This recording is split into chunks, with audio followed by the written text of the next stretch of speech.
Joining us now is the author of Al-Qaeda in Europe, Deputy Director of the Investigative Project. Lorenzo Vidino is with us. Lorenzo, I got to tell you, when I look at these words, and we have a copy of this videotape, and this guy is saying that you've known that jihad is a way to liberate your land, and he praises, for example, for the sake of Allah and the sake of the Al-Aqsa Martyr Brigades, a terrorist group he's talking about. How's it possible this slipped through the cracks? It's very difficult to explain. This is public information, was available on our website. Just by doing a Google search of Mr. Omeish, you can get a lot of good information of how radical he is, about his rhetoric. It's very difficult to explain. I think what we see here is that individuals like Mr. Omeish, people who belong to the Muslim Brotherhood network in the United States, are very good at infiltrating the government at any level, at the state level, at the federal level, and they've managed to show this nice, moderate facade, and a lot of people don't go behind this facade and see how radical they are. But if I'm the average American, I'm thankfully sitting home watching Hannity and Combs tonight here, and we're at an American Solutions Conference. We're trying to, create a better future for our kids and grandkids here, and we see a guy that has endorsed jihad and this radical, fanatical point of view slip through the cracks.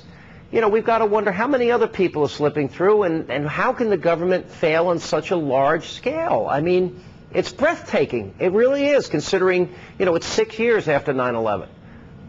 It is, absolutely. You're absolutely right. It goes to the core fact that these organizations that belong to the Muslim Brotherhood network, like Muslim American Society, have this propaganda machine. They receive money from foreign countries and have this very extensive propaganda machine that has managed to push them to the mainstream, and have been able to portray themselves as the representative of the Muslim community. Very difficult for the government to find out who they are.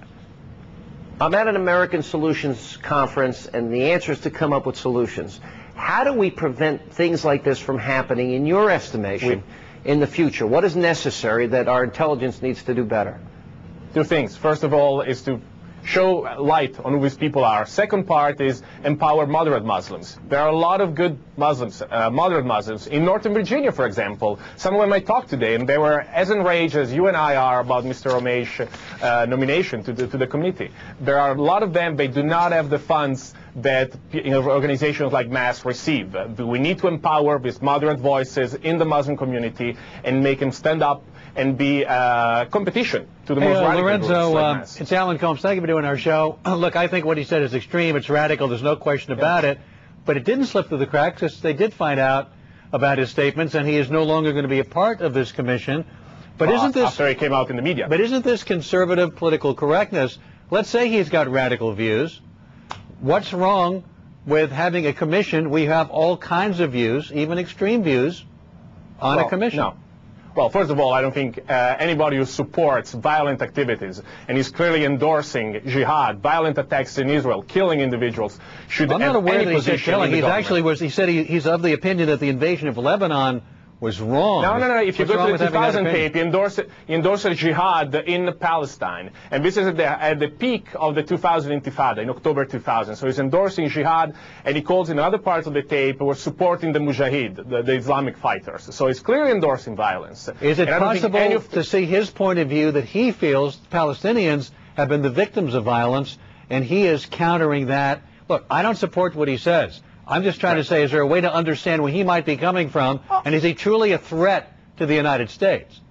I'm not saying he's a direct threat, and he has the freedom to say to think and say whatever he wants. I don't think he should be in a position of representing the Muslim community of Virginia and working for the state of Virginia. I don't think anybody that supports any violent action should have any position in the government. And how representative do you think that is of the Muslim community? Well, it's very difficult to say, but there are many moderate voices that would disagree with and especially in Northern Virginia, that would disagree with what Mr. Omeish says. He's not an elected representative of the Muslim community. He's a self-appointed representative of the Muslim community. There's been no election. His organization claims to speak on behalf of the Muslim community there. How do we prove that? There's no way to prove it. And the governor says he is a respected physician and community leader. The governor said in his announcement that he would no longer be part of the commission. Is that not a possibility? They could be respected physician and community leader with very strong radical views. Physician, that's a different thing. Community leader, in part of the radical community that does exist in Northern Virginia, for sure. Of the larger Muslim community in Virginia, of the silent majority, we don't know. It's very difficult to prove. I'm saying this is part of a very vocal streak that has managed to put themselves in I'm sorry. This shouldn't happen. It needs to be stopped and prevented in the future. I hope we learn our lessons here. Thank you so much for being